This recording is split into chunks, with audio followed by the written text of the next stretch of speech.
Welcome back to the 12 Stripes Deep podcast. Today I have a very special guest with me today, Father Paul West, who I'm going to let him introduce himself to you in just a minute. But for those of you who've read my newest book, Holding Space for Joy, Father Paul is the one who wrote a quote in there, chapter 2, which is called Isolation. And it's a chapter all about how we as Catholic women and men who are infertile often find that we struggle a lot in the church. Like I think, and I've heard a lot of people say that being Catholic, I think actually can make infertility a bit harder. And so Father Paul gave this great quote. He says in the book, page 34, infertility at its core is truly a matter of the human person and a struggle that transcends differences in faith, ethnic, or cultural boundaries. Infertility wounds those affected physically, emotionally, spiritually, and within their marriages. There are so many couples carrying these wounds, including in the church. Thankfully, we who bear this burden and those who support us are beginning to realize this experience should not be carried in isolation, but in community, and with the help of the clergy and all the people of God. It is during our most vulnerable times that we're most in need of forming community so that together we can come out of our isolation to find strength, support, and God's love for us. Father Paul, welcome to the show. Thanks. I wrote that? Really? Yeah, No. you did. Are you impressed with Yeah, yourself? I am. No, no, no. But yeah, I was like, I wrote You that. Wow, should that's be. really good, man. But hey, thank you, Mary, for Yeah. having me. I really appreciate it. This Oh, is I'm so grateful. So grateful you're here. Just curious, and you probably don't remember, but how funny that the title of the chapter is Isolation. You probably didn't know that because I just reached out looking for a quote, and you wrote all about isolation and community in mhm. that quote. There you go. Yep, Like, Holy Spirit. There you go. Holy Spirit. So, Father Paul, as I'm sure our listeners know by now, you are a Catholic married priest. Tell us a little bit about yourself. Correct. Sure. Well, I was my family is we're Ruthenian Greek Catholic, so we fall under that Byzantine Catholic umbrella thing, right? So a lot of people don't know this, like lifelong Catholics don't even know this, that the it's not like the Roman Catholic Church and then a bunch of like subsidiaries like floating Yes. around. It's Yeah. actually the universal church. The Catholic Church is made up of the Western Church, right, the Roman Catholic Church, but then there are 21 or 23, depending on who you ask, independent self-governing jurisdictions of the Eastern churches, right? So there's one Western church and 21 Eastern churches that make Okay. up the whole of the universal church. So, Beautiful. right. So I belong to one of those. And so basically how this works is in the Eastern traditions, a married presbyterate was part of the tradition and part of the thing. And so part of our sort of communion with the Bishop of Rome is that we get to keep all of those practices, right? That Okay. identify our faith, right? And they're all in line with what the church teaches and with the ancient practices of the church. And a very bad way to explain this, but a very easy way to explain it is that we look like we're Orthodox, but we are in communion with the Pope. Okay. Like, Okay. like that's so like that's like a really bad way to like anybody who's listening to this from like my channel or from other stuff, they're gonna be like I'm gonna take heat for that. But that's an easy way to Oh, think okay. I about it. hope not. But no, Okay. no, I'm just kind of like You're teasing. simplifying it for us. Like you're explaining it to me Yeah. like I'm a fifth grader, and I appreciate that. And yeah, right. So like we look like if you came into my church today, you'd think that you were in like a Greek Orthodox church or something like that. Okay. And you'd be like, well, how are you in communion with Rome? And it's like, well, what we do is each of us we mutually recognize each other's apostolic succession, Okay. the sacraments, ordination, everything is valid. So like a Roman Catholic can come into a Ruthenian church, Ukrainian, Melkite, Maronite, and receive communion and vice versa. Or you can get confession or what Right. have you. And so, for instance, and even I'm joking, you're even allowed to intermarry. Like my wife was Roman Catholic, when we got married. So Elizabeth was Okay. Roman Catholic, yes. Um, and so that's that. But then, so the deal with the married presbyterate, that's like also like a red herring kind of thing because it's not like the church allows priests to get married. In our Sure. tradition, what happens is you have to be married before you're ordained to major orders. Okay, that's what I Right. thought. So that's what with you and Yeah. Alyssa, what Right. happened? So we got married. Yeah, we got married in 2009, but I didn't get ordained till 2020. Right. So we were Oh, married for quite some time. interesting. Yeah, I didn't go to seminary till 2016. We'll get to that in a second. That I was a Yeah. whole My Okay. life has a whole like trajectory, man.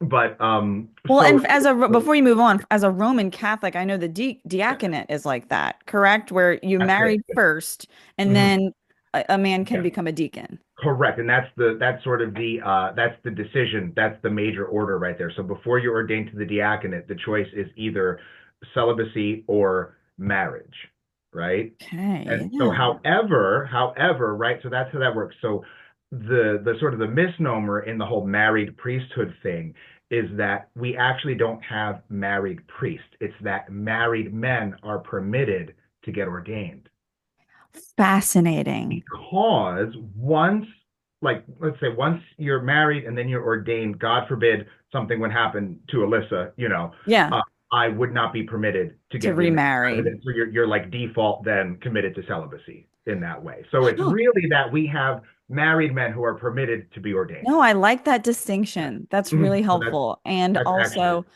as a lifelong Catholic, just like you said, like I knew there was like a thing with a thing over here that like existed, yeah. So but it is really helpful to hear you explain that. mhm. Well, thanks. I appreciate that. I'm glad it came across well because also this might sound like a cop out, but I was like born and raised in the Eastern Church, so for me it's just like this is what we do. Didn't Okay. ever think about having to explain it and all this stuff. So over the years, as I become more and more like out there on social media and people asking me questions, then it's like I gotta figure out how to answer this stuff, you You're still know? figuring it out. I think you did a great job. Well, thank you, thank you. I hope so. Yeah, for sure. And I think it's actually it helps because it's so interesting. It really draws people in to hear your story. And Mhm. you have both sides of it as struggling with infertility. And you have just this unique take, I think. But were you about to tell us about 2016 and you're Oh, going into the sure. Yeah. seminary? Yeah, so I can give you my pretentious bio really quick. Okay, Okay. please do. So I was a like a second career vocation kind of thing, sort of. They call it, Okay. where I actually went to school. I have degrees. I have a bachelor's of music in music theory and a master of fine arts in music composition. And I was, Okay. I was a musician. Well, I still am a musician, but yeah, I studied music. I did music. I was like, I'll come out and say it. I was killing it. I had a 2013 Grammy nomination. Like it was like, What? Wait, yeah, yeah. Like I hold was like, living on. the life, man. Like, yeah, I was Holy hanging out, cow. touring everywhere. Like it was like really cool, right? So, but then I just got like it seemed like nothing was happening, right? Like nothing. It was just everything was a struggle. Like everything was a pain, and all this stuff. And meanwhile, not knowing that this was causing a lot of pain because I do a really good job of like stuffing it all down, Yeah, with dealing with the whole infertility thing for and all sure. that stuff, all of that in the mix. The long and short of it is, there was a ban on, I shouldn't say a ban, there was a moratorium, perhaps we could call it. I don't know which one sounds better, on the married priesthood in the United States for our church from like 1929 to 2015.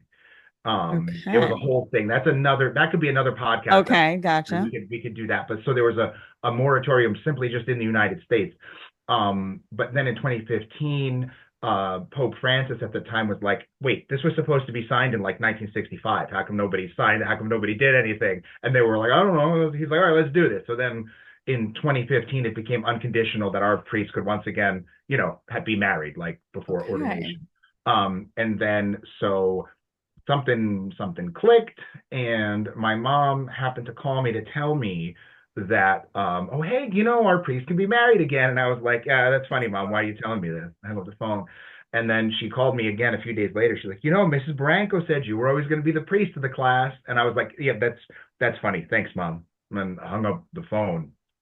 And then, more things happened, but then one thing led to another, and it turned out that my bishop decided that I would be a good candidate to try this out, and having the first like married seminarian in like a really long time and Okay. all this stuff. And so that's my career background, and then now I got we quit our jobs, we did all this stuff, moved to seminary, which is in Pittsburgh. So we moved from New Jersey to Pittsburgh in 2016, and then I was ordained July 18th, 2020, as the world started falling apart from COVID. Yeah, Yeah. COVID. Yeah, and then within 2 weeks, I was assigned to my first parish, and we moved, and now we're in Levittown, Pennsylvania, and been there for almost 5 years now since we've been here. So man, you really got going. You were ordained Yeah. in 2020 and like it was full speed ahead. Oh yeah, it was 2 weeks. I had 2 weeks Oh my before I God. was I was ordained and sent here and all this stuff. And so the story is like really rambling, and I'm just rambling right now. But No, no, this is important information.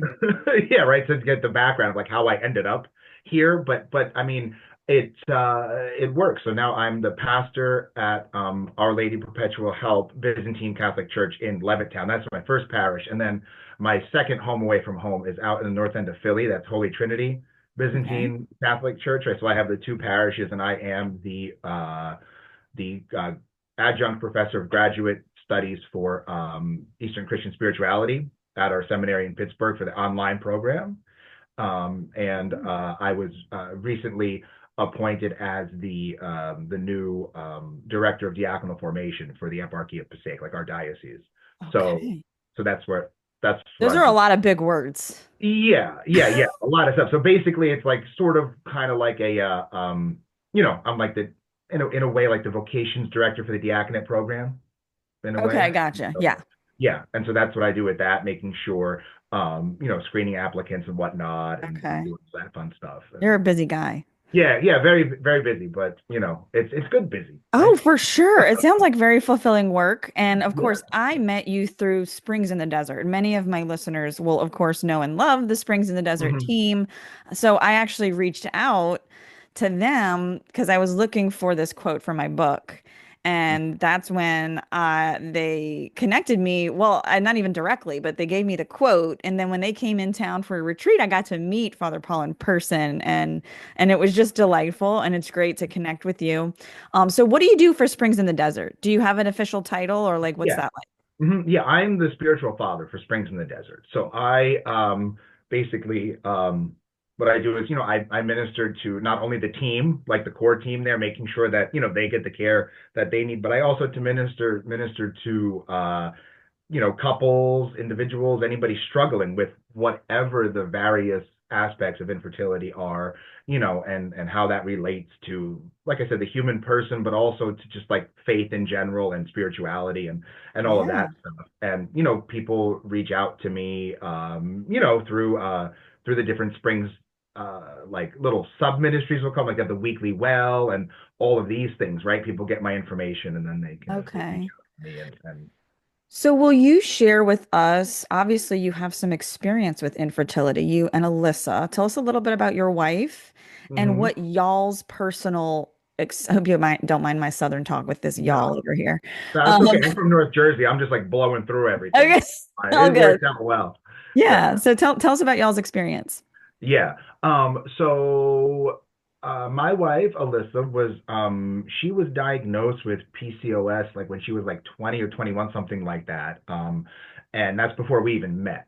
So we met, and like going into our marriage, we knew that there might be, something going on there. We really didn't know exactly what that meant, but we knew that she had this mysterious diagnosis of, we don't know really what's going on. So we're going to, diagnose you with PCOS. And, For sure. I'm sure we all know that story. Hmm. And so, we got married, and we started doing what, good Catholic married couples do, right? I say Yeah. obviously jokingly, right? And, nothing's going on. And we struggled with primary infertility for a number of years, and just, plugging away at all the treatments, the this, the that, the this doctor, the that doctor, and all of those things. And then we in 2012, I think it was, we experienced our first loss, Oh, I'm our so first sorry. pregnancy loss. Thanks. Yeah. And so that was rough, and that's something that's still, we're obviously like still deal with that, Oh, like yeah. and all that kind of stuff. And so that was the first loss. And I'll say also, I guess like the one loss that we actually know of. For There sure. possibly could have been Mm-hmm. more. Like we all experience, right? We Absolutely. could be more, could be not. I don't know.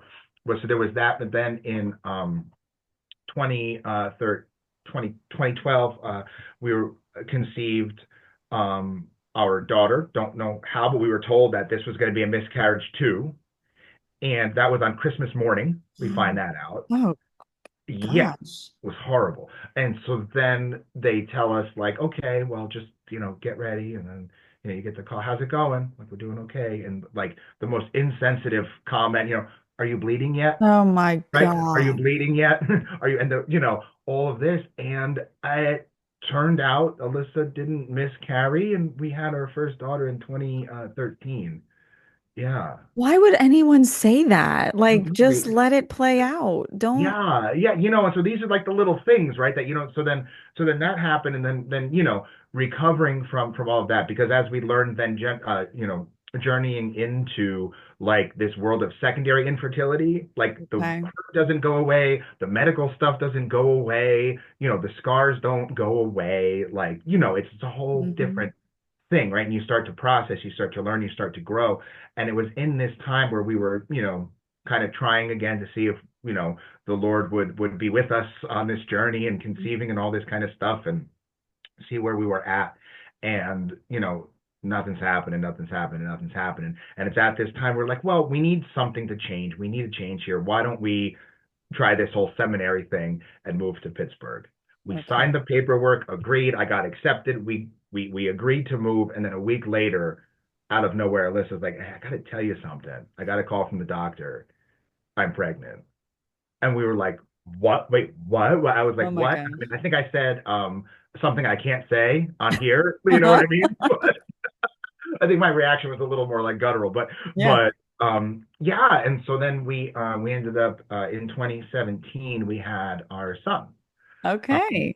so that's our story. But then it doesn't, it doesn't end there, right? And Yeah. so then in 2019, right? So as all this is going on, right? 2019, we ended up getting assigned to a parish in central Pennsylvania for the summer that I was a deacon, and a very nice woman named Ann Koshut goes to this Okay. parish, right? And so she and Alyssa got talking one day in the vestibule of the church, and the they just got to talking, and this topic came up, and then Anne was like, "Oh, hey, we're starting this new ministry. You might want to just check it out, and this and that. Maybe you can help me out here or there." And then the next thing here we are, all these Oh years my later, gosh. and then here I am talking to you, and so yeah, Okay. and so I guess we can maybe just like dive like right into the Let's do it. fertility stuff now, right? Because you would think like, oh, okay, it's great. Well, this guy's got kids and he's a priest and everything's great and wonderful and the picture looks great.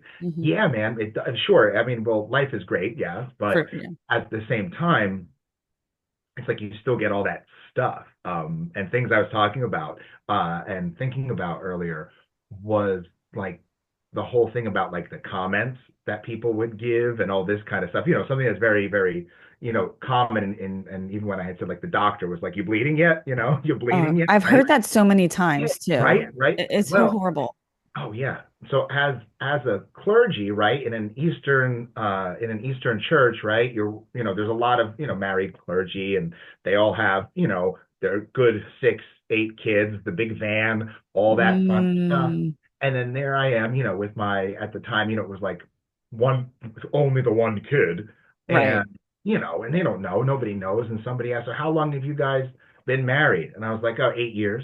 And they're like, "Oh, I just figured you were newlyweds because you only had one." Like Oh, that kind of stuff, jeez. right? Or like, Yeah. and this is coming from clergy, right? Other clergy, Right.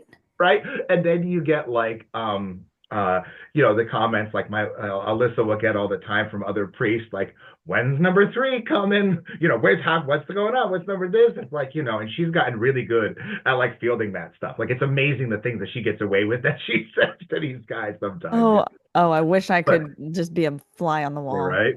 But this isn't to bash on, I other know. people not understanding, but it's like, no matter what, world you're in, right? No matter what world we're in, we experience this, Yeah. right? And then so then it's like, well, what do we do with it? Is what I've that's like my whole thing is like just and I think what I try to do in my ministry and in my spiritual direction and in my guidance is like we can't change that, right? You're not gonna change that, but the one thing we can change is how we react to it, right? And like reframing the whole thing. And like that's my whole MO, right? That's like Okay. Tell me my more about that. Tell me about that. Because the well, things are going to sure. come. And would you say that most of the comments that you've gotten, or is that has what has been your biggest struggle is like the other priests, other clergy? That's where you felt it the most, would you say? Yeah, I mean, in my perspective, I think yes, and but because before that, it was like, well, also, I mean, I'll freely admit, like for a very, very, very long time, was like ultra closed off to all of this. Like, I'm not gonna sit here and pretend like I have it all figured out. I'm still learning things about myself and about experiencing loss and infertility and all this stuff. So we're all on the journey together. So but yeah, my biggest thing would be from like, just other people within the faith, either well-meaning priests, parishioners, anybody really, friends. It's the same as anybody else. I think that's what I'm trying to get at is like For sure. there's this universal kind of thing where it's just like a general lack of understanding, right? Yeah. And it's all the same thing. Like I know, Ann and I always joke, and a few of us in Sprigs, you always get that whole like, oh, did you try this novena? Did you try this? Did you try that? It's like, oh, gee, no, thanks. Like, Right. it's like take two of these and call me in the morning kind of deal, right? Yeah. And then that gets on us, right? And that weighs on us. But then when we see like my whole, I guess like the crux of it all is like going back to what we're meant for, right? Like, what are we meant for as people? And often it's misreading, be fruitful, multiply, and have dominion over. Yes. Oh, Right? yes. That's where this all comes from, and this is where like I kind of really like lean into like what does it mean to be created in the image and likeness of God, right? And all of these things. And if we look in the first three chapters of Genesis, right, that's where we find like all of this. And people can fight me on this, and I'll say bring it on because I'm Oh, okay. right, All right, right. I like because it. I've got this figured out here, sort of, right? But so if we look at the creation accounts, right, both in Genesis 1 and Genesis 2, what is going on there, right? Well, Adam and Eve are existing in this state of paradise, right? They're just in this little garden, but it's more than just this like little garden, right? We can't really imagine what it's like pre-fall Mm-hmm. because it's been said that Adam and Eve, the whole point, right? Like if we look at some of the hymnody that the Eastern Church has, like leading into the Great Fast, leading into Great Lent, um, talks about Adam and Eve and how they are meant to be these companions to the angels, right? Like Okay. they are these like humans, but these quasi mystical beings, right? That are someplace like on this not divine but not angelic kind of right, and made in the image and likeness of God. And what does God tell them to do? He says, be fruitful, multiply, and have dominion over what I've given you.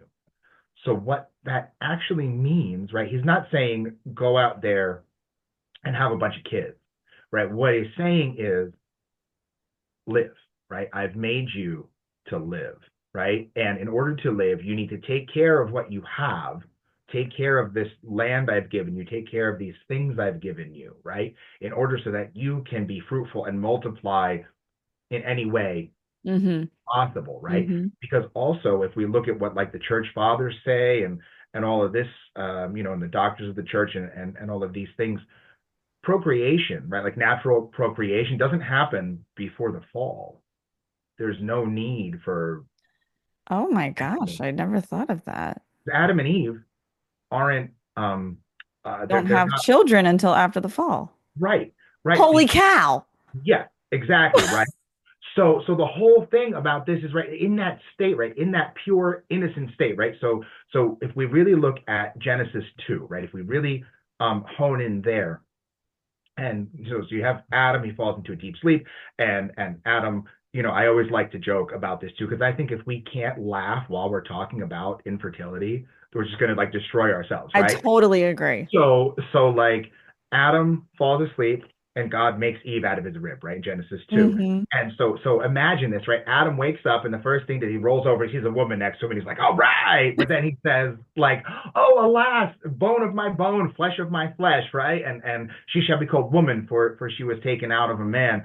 And then there's that parenthetical note that and this is why a man leaves his mother and father and cleaves to his wife, and the two shall become one flesh. Yeah. Right. So what that is really is the like proto institution of marriage, right?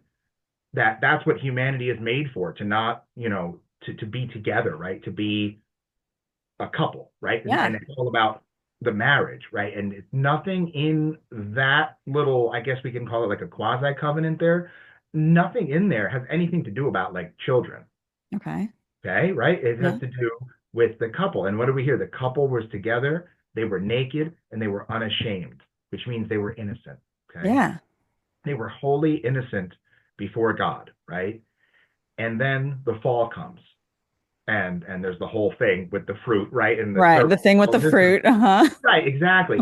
And so then what we see is that in Genesis 3, they eat this fruit and they realize they're naked and they're hiding stuff. Then they hear Hmm. God like traipsing through, right? Yeah. Sunset. And then what happens, right? God says, Adam, why are you hiding from me? What did you do? He goes, I didn't do anything. That woman you gave me, she made me eat it. So, in the matter of a drop of a hat, she goes from, alas, bone of my bone, flesh of my flesh, the most So amazing he's woman blaming God her. could, to literally that woman you gave me. Yeah. He's Yeah. blaming God. He's like, if you didn't give me this, none Oh. of this would have happened. So then God looks at Eve, and Eve's like, no, no, no, it was the serpent who did this, right? And so it's the blame game. And then Uh-huh. that's where we see you shall increase your pangs in childbirth, Yeah. all of these, and then your desire shall be for your husband, and you shall, desire after him, and he shall rule over Lord you, over which you. once Uh-huh. again gets entirely misinterpreted. Yes. Every end, on every single end, right? Okay.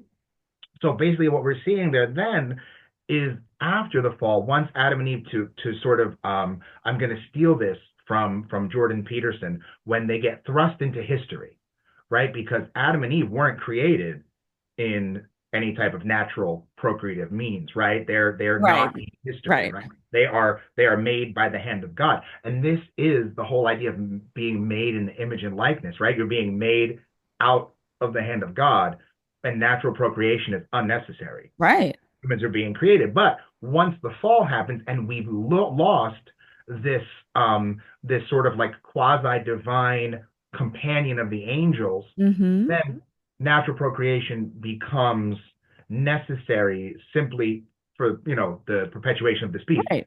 right? And it becomes sort of this, now forgive me for saying it, but this comes of a means to an end, right? It becomes like a need of because we need this, right? In order for there to be souls, there need to be humans, there need to be this, there need to be that.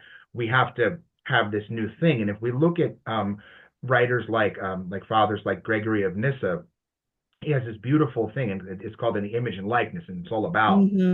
this. And what he says essentially, he sort of interprets, and this is a bit of a, like makes a little bit of a like a romantic take on it, kind of. But also, if we look right, it says God fashioned clothes of skin for the couple, right? So they were no longer naked.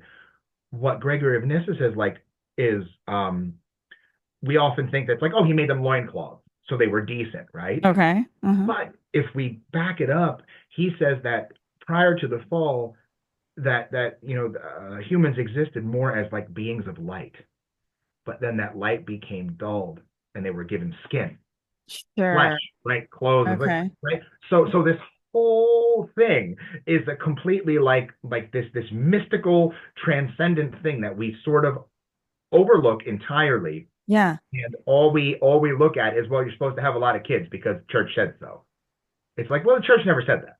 Right, Still doesn't right, save right, it, right, right. right? And so then to bring it all back, because I kind of went on a bender there, which I No, my apologize mind is for. blown. I appreciate the But bender. great, cool.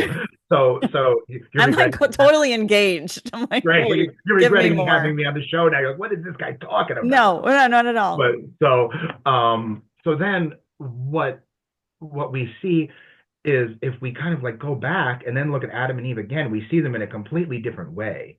And we realize that what truly matters, first and foremost, is the marriage, right? And the bond between husband and wife, between man and woman, that is sacramentally conferred for us in John 2, right? The wedding at Cana, Hmm. right? So that's where we kind of have that sort of that institution of the sacrament and all of that. But this is really like the base of humanity, right? Is the idea of companionship, of community, of the couple, and it is from that bond, sacramentally rooted in Jesus Christ, at the foundation of humanity. That's where we find ourselves, right, as a couple. Hmm. And we have to start there because we often look at, oh, well, you know, the best fruit from this relationship would be children, or the best fruit would be this. It's like, no, because then you're selling yourself short. Right, You're exactly. selling the marriage short. And we hear, in the Gospel of Matthew, right, with the you shall know them by their fruits. Yes, So right, yes. and so well, what is that for a married couple? Well, we don't know, right? And it's individual. Exactly. Right. So it's individual, right? The husband and the wife, but then you come together and you have like all of it, right, Right. together. And what I meant by individuals, Yeah. I meant unique. Like it's Correct. going to be Yeah. unique. Right, exactly. It's going to be unique to every couple. Right. And if that means that you're having, 10 kids and doing all this stuff, great. That's Great, wonderful. wonderful. That's beautiful. But that's not everybody's story, right? Right. And yeah, it shouldn't be everyone's goal. I mean, I think when we hear Correct. this thing, have all the children, what they're really meaning is having bodies. Hmm. Like create a bunch of bodies. But we all know that that's not the purpose. That's not going to produce fruit. You can create 100 children and not be fruitful, really. Right. If you're Hmm. neglecting those children, if you're neglecting your marriage, what is truly going to produce the fruit? It's the sacrament, the love, the grace between the two, and how well you raise those children. But Hmm. that part is not in the conversation. That's what frustrates me. Sure, sure, absolutely, yeah, and that's all part of it. And I think when it is, I mean, and the church is very clear on this, and it is you can take good things and turn them into idols, Yeah. right? And I'm not saying that Yes. people are like, in general, turning their children into idols or anything like Hmm. that. But we have to be careful when we take these sort of man-made like metrics, right? These man-made like measuring devices that we've come up with to say, and I know this is, uh, sort of like said tongue in cheek sometimes, but what makes a good Catholic, right? Is the Of how many course. kids and how big the van is.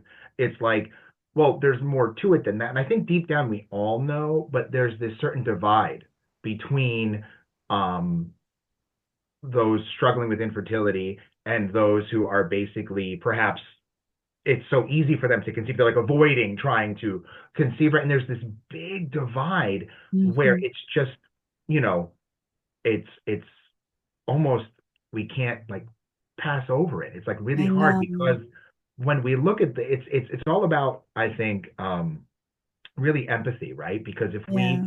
if we see it's like we're struggling with infertility, right? And people just want to make that like go away because it's uncomfortable, right? Anything that makes us Hmm. uncomfortable, we want it to go away because it is an awkward thing to talk about. Let's face it, Hmm. right? It is awkward.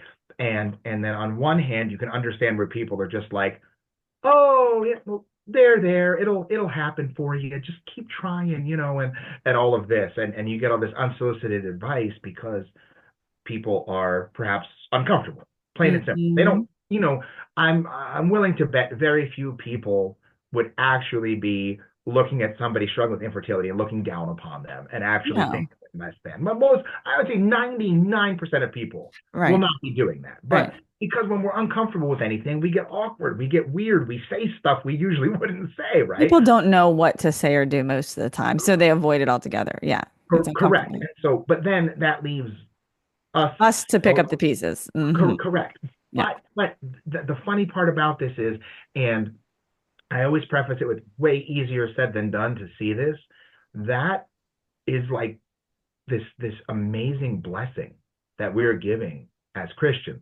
That it's we really have to look at it and work at it. But what are we being given? Like, let's say um that, like, you're the whole thing, like you're at a party, baby showers, announcements, all those things, right? That Hmm.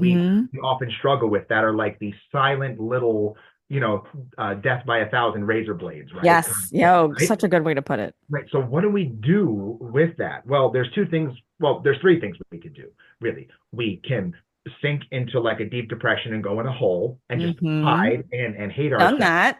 Yep, me too. Yeah, uh-huh, yeah, yeah, Yeah. yeah. And well, actually, maybe there's four things we could do. We could also turn to, like, substance abuse or what Of have you, all course. those good things. Yeah. We can just hate the world and hate everybody in it. Hmm. Or there's another option we could do that is often, unfortunately, the last thing we think about, but Yeah. probably the best way. We can pray. But how? Okay. That's the question. Because how often do we go, well, just pray? We could just Right, pray. right, right. Well, yeah, just pray. Great. That and, 250 will get you a cup of coffee somewhere Right. these days. But when I say what we pray, what we do is it's so hard to pray for those who might be hurting us, right, or offending us, or like not even knowing. Like, it's almost easier to pray for someone is like a total jerk and is being like really mean. It's like, well, God, Hmm. can you please, like, but then those people who are not intending to hurt us but are hurting us anyway, right? Yeah. That's the hardest thing to do, but it's also simple, right? So in Matthew, in Matthew 6, right, Christ tells us, don't heap up your prayers, right, like the hypocrites do, and don't pile up these empty words, but rather pray like this: Our Father who art in heaven, and so on and so forth, right? Yeah. And so we get, when we're struggling, right, when we're suffering, when we have these desires, these good desires, right, we tend to focus like all on that stuff, like, oh, God, let me have that positive result. God, let these tests come back good. God, just let me conceive just one. Just give me one, and I promise I'll be good. And, blah blah blah. And Yeah. let my husband get through this, and please God, and please God, and would you let this person leave me alone, or would you please just have them be quiet? And God, can you please Hmm. take this away from me? And God, why me? And all that. Right? And we go down that spiral, Hmm. right? But it's in those moments where Jesus Christ is telling us, like, hey, don't worry, man. Like, I got you. Here, you don't have to worry about a thing. Just pray this prayer, right? And he gives us the Our Our Father, right? Father. Main secret, right?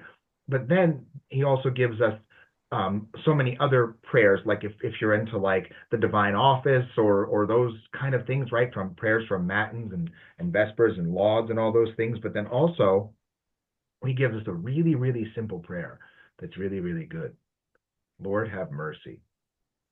That's it, right? Hmm. Because oftentimes when we're praying, right, we're like, oh, I don't feel God. I don't see God. I don't know. He's there. I'm just so worried all the time. And then what are we doing? Like, we're trying to be a little over scrupulous about things, making sure we get the names right, getting sure we get this, and, all of that. Well, forget about all of it. And just like, let's say you're at a party and, somebody upsets you or this or that. Later on that day, or even in that moment or whatever, in your heart, just, Lord, have mercy on your servant Betty. That's it. Or even just in your mind, right? Because what does Christ say in Matthew 6, right? For the Lord knows your desires before you ask of them. So we can just say, like, Lord, have mercy on your servant. He knows who you're Hmm. talking about. He knows what you're struggling with. He knows all this stuff. So Yeah. there's no point in having to like pull out all those wounds, right? And pull out all that stuff, right? But we just need to find the Lord, right? And he's Hmm. right there. And then what happens with when we're struggling, right? We're suffering, and then, like, Jesus Christ is there, and in our suffering, we become adhered to the cross, and his suffering is ours, our suffering is his. And we find that in our suffering, we find Jesus Christ. That's right. And like, that's the hard thing. And that's something that took me a long time to even think about, let alone come to terms with. And it's something we still work through all the time. You can't just, it's not an easy thing, but you know what it's called? being a Christian, right? And Hmm. like That's right. that's the hard thing. Like that's like the part of the Christian vocation we don't want to struggle with. But like the Psalms say, right, the Lord is close to the brokenhearted. Amen. And that's and then and also like in Psalm 50, broken, contrite and humble heart, God will not spurn. That's you know, God sees our suffering, and like we're living in these own personal gardens of Gethsemane, every Yeah. day. Yeah, And there's certain blessings in that, and we don't know what those are. We don't know for what sure. it is, and that's what's hard, but that's also what makes this journey like sanctifying, right? That's what brings Right. holiness. And often, people will say, and me too, yeah, but I wish it weren't like that. I don't I want to have to, know. and I get it, but at the same time, once we sort of accept that Yeah. suffering, like Christ accept his suffering on the cross, once we accept it and at least say, okay, I'm going to suffer, but what am I going to do with this? Yes. And all of that. And So so, beautifully said. Yeah, I think that's the hardest part is that we don't want to sit in that suffering. We don't want to consent to it. mhm, And then we look at Jesus on the cross and that's exactly what he did. That yeah. that's the only way is through it. And we Mhm, know, I think we know that in our heart of hearts, but we do need to hear it. And we do what is the hard part about this isolation piece is that it can't be taken away. We just want others to sit with us in our pain for a moment and just like, yeah, just be uncomfortable with me. And mhm, that's really the best thing that we can do as a church. You talked about this great divide, right? It feels like there's this huge divide where there really shouldn't be. There's no reason for it mhm, between those who can't have children or are struggling to have more children and the families who are having plenty children. mhm, And you feel it's only felt on one side. But it's actually oftentimes it's felt on the other side too, just in the opposite direction, like they're having trouble avoiding. And that is also a great cross that mhm. many carry. And my good friend and business partner, Emily Frazee, we created Fan Base together. That's something that we discovered is that suffering is universal. And Mhm. when we can come together even though our suffering is polar opposite because she had two surprise pregnancies and then she had secondary infertility. So she's kind of like been all she's got all of it. But Sure. before she had that secondary infertility, it was like we were coming together from two totally opposite situations.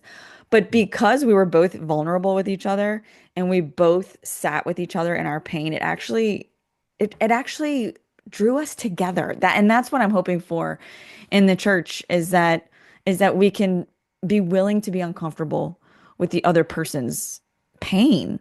And Absolutely. that's really where the unity and the community comes in. Absolutely. Yeah, I couldn't have said it better myself. And that's so true because I remember in when I was doing my chaplaincy internship when I was in seminary, my internship supervisor he's a great guy. Like love the guy. He's awesome. One day he was talking about, because everybody what's your go-to thing about suffering? Oh, the book of Job, right? Everybody's always like, Right, "Oh, right. he suffered and everything was fine at the end because he had faith." And it's like, no, right? That's not exactly the lesson there. But we're talking about the book of Job, and our internship supervisor was like, "Now look at Job's friends." He goes, "They did a great job in the beginning. For 7 days, they sat there and they said nothing. They did a great job. And you know what? They all screwed up because they opened their mouth." And it's like that thing. I was like, oh, and so to learn, like, I'm not gonna lie, it takes a long time to learn how to like be okay in silence with some sitting there and just like crying, somebody For crying. sure. I mean, I couldn't. It took me like Mary. I'm not gonna lie. Like I was a terrible husband in that regard. I was always the they're there. Oh no, we can fix Uh, it here. Don't make it good like this. There. we It's okay. all learn to get Right. there. So Yeah. and so it took me like so long, like going through like seminary and chaplaincy and ministry and all this stuff. And I think at about like, I mean, I'm being sarcastic here, but like 6 months ago, I think I figured out how to be okay with people crying. But no. But that's the thing. Like we just have to be comfortable in that silence, right? Comfortable just like being there. Because a lot of times when anybody's suffering but no matter what it is, That's the right. last thing you want is, you know, to hear all the things you can try to do to make it better. You Yes. know? So for any of my fellow men that are out there listening, bro, just keep your mouth shut, please. You know, trust me. It'll take you a long way, you know? Just a little Yep. hand on the shoulder, hand on the Yep. shoulder, just let it go. No matter how Like, weird you feel, your wife doesn't feel weird. She's thankful. right, right, exactly. And just stick with this is so hard. Like you can say things like that. Like this is Yeah. just so hard. Mhm. Like I Oh, can't yeah. believe that, you're going through this or like God, like those are that's how we sit with just identifying, just acknowledging this is Yeah. painful, you Right. know. You're just affirming, right? Like, yeah, like plain English, this sucks. Yeah. Yes, this Yeah, sucks. like plain English, right? And I mean, that's that's lessons we learn, in the Gospels and everywhere. I mean, if we think about it, look at the Blessed Mother, right? Look at Our Lady, Hmm. what she had to endure in her life, um, the pain and anguish Absolutely. of the crucifixion, and I mean, even like the prophecy, a sword shall pierce your soul. Hmm. Like, think about what when we hear that, right, in Luke 2, right, a sword shall pierce your soul. So not just your arm or your No, leg, no, but no. like your That sounds soul, worse, right? actually, than a Yeah, right. physical piercing. Yeah, right. So it will pierce your soul. And then think about Our Lady at the foot of the cross, right? With Christ there and just, his blood running down her face. What could possibly have been said to her to say this is okay, Oh gosh. I right? mean, right. So No. that's where so many of us are at in our lives, and I think that that's kind of also where the disconnect is Yeah, when you have this kind of pain associated with something like infertility. It really does pierce your soul, it does. right? And Yeah. that's the hard part because you can't see that. Right. You can't see it. It's like if it would be easier if you had a railroad spike put through your head Uh-huh. because at least you can see it and be like, oh wow, that really must stink. Right. That's gotta hurt. But you Right. can't see the and you just it's so strange too because you sit in the waiting rooms at the doctor's offices and everything and you just look and everybody looks fine. Uh-huh.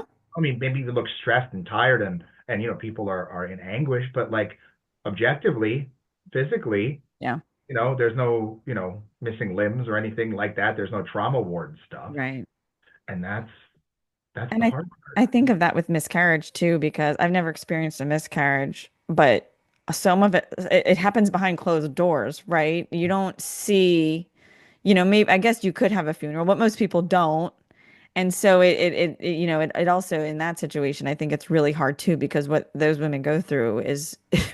so like traumatic and like what they have to experience behind closed doors and it's invisible as well, you Mhm. know? Absolutely. Yeah, and I think that that's part of the hard part, but that's also one of the many things that we can change, right? And just through awareness and And talking advocacy. about it. Like, let's have Because these difficult right. conversations. Yeah, like let's not be afraid to talk about it because when we don't talk about it, that's when there's problems or that's when there's Absolutely. misunderstandings, right? It's like any kind of, I mean, it's almost like take any idea really about like marital interactions, right? Like don't let the sun go down on your anger, right? All that Hmm. kind of stuff. Hmm. It's yeah, have the conversations, have the discussions, like talk about the awkward stuff Yeah. because when you hide the awkward stuff, and I'm not saying like have these don't have like the you know, uh, you don't have to have like a infertility advice 5 cents at a baby shower, like a Of little like course, Luke we get yeah. help, right?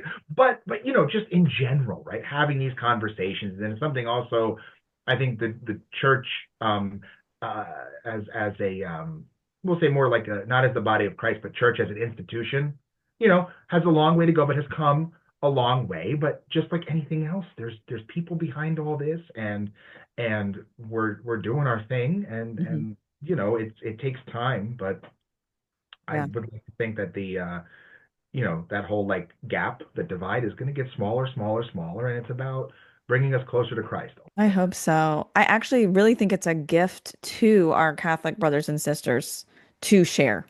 Mhm. It's a gift to them to share this discomfort with them and to bring them in, those who feel safe. and to have more conversations about it because we can't be aware unless we are talking about it. And that's not just with this topic, but it's with any topic.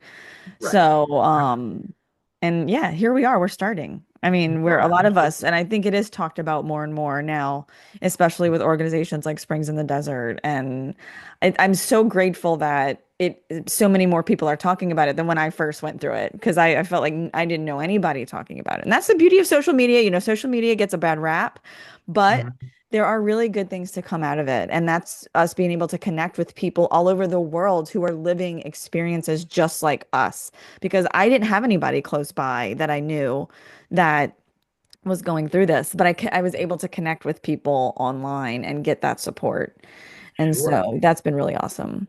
Right. And that's, so many of us, that's our experience. Like I went, when Alyssa and I were going through the beginnings of all this, it was pre-social media explosion, Yes. pre any of this stuff, right? So Yeah.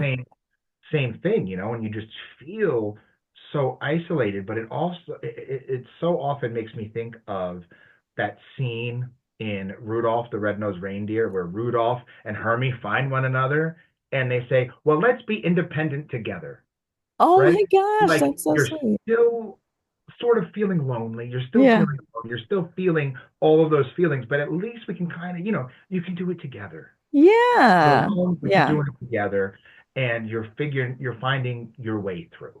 Yes. Amen. Kind of that's kind of what, we're doing. And then yeah, and it's just a beautiful path to walk. And it's a true blessing for me to sort of having been able to take all my experiences and turn them into this ministry, Oh, and yeah. help, to help in any way that I can. And it helps me, on a very selfish personal level to process my own brokenness, and my Oh, own yeah. my own baggage and my own things. And so it's just good. And I really just hope at the end of the day, no matter what the situation is, that we just get a little closer to Jesus Christ, because that's the relationship, unfortunately, that it gets hurt the most.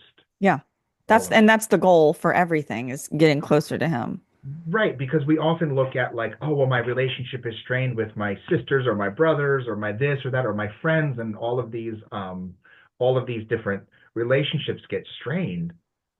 But like that's, you know, painful and that hurts. But then what's our relationship with Jesus Christ The like? most important relationship. Right, right. And like, how is that being affected by all this? And so it's just kind of like, sort of just like stepping back, pushing the reset button and reframing the whole story, right? Yes, I And agree. just doing it. And then I think and then one thing that does come out of this, though, that I really also try to sort of, sort of like navigate and things like that, is that whole idea of like, well, are you just like, oh, they're just sad because they don't have kids, or they're just sad because they do have kids and they're angry, they're jealous, or this. It's like let's just stop all of the things on all sides. We have to stop all of that stuff and just kind of take a step back and say, well, why are we doing all of this, right? What is the point of all of this, having these discussions? Because we want to be a united body of Christ. We don't want to be a body of Christ with, as to use the phrase you said before, a body of Christ, some who have extra bodies attached to them and others who don't Yeah, have extra yeah, bodies attached to them, yeah. right? We want to be this unified whole. And the only way we could do that is if we all center um, solely on the Eucharist and on Jesus Christ. And then from there, everything else will come. Yes, that's why it's called the one Correct. holy Catholic Apostolic Church. It's not because we all look the same.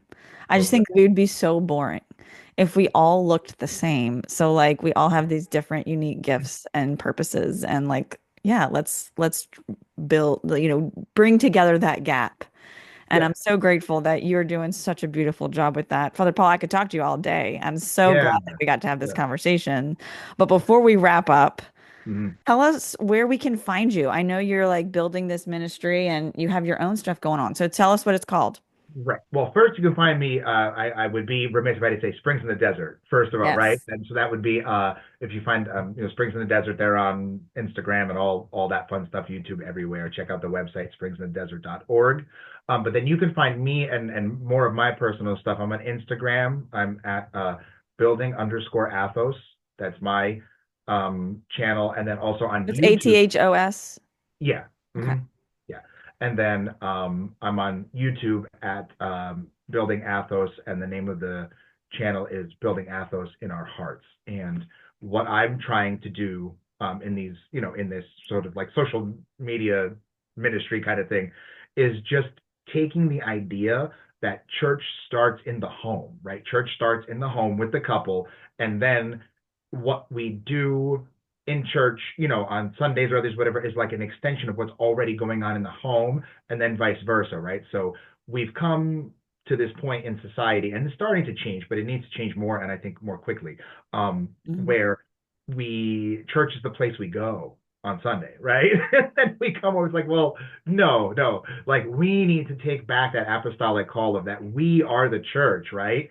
And we worship together in the temple, but that's already an extension of what's going on in our homes Yes, I love and that. all of that. So Well, that's the so yeah, fruitfulness too. That's where the fruitfulness comes from. How we love our in our homes and the domestic church. right, exactly. So everybody read Acts 2, 44 to 47. And that's where it's at. Write Okay. that down. Yeah, Acts 2, right. 44 to 47. 47. That's Yeah. where it's at, and that's where I like to start from. And that's kind of where I'm building you know, this little ministry from. Great. So you guys go find Father Paul. I'm so grateful that you're here with us and with Springs in the Desert. Thank you so much for being here in this episode today. Well, thanks for having me, and I'm would like to, hopefully we'll stay in touch and we'll be back someday. Yeah. Absolutely. Let's do it again. All right. All right. Take care.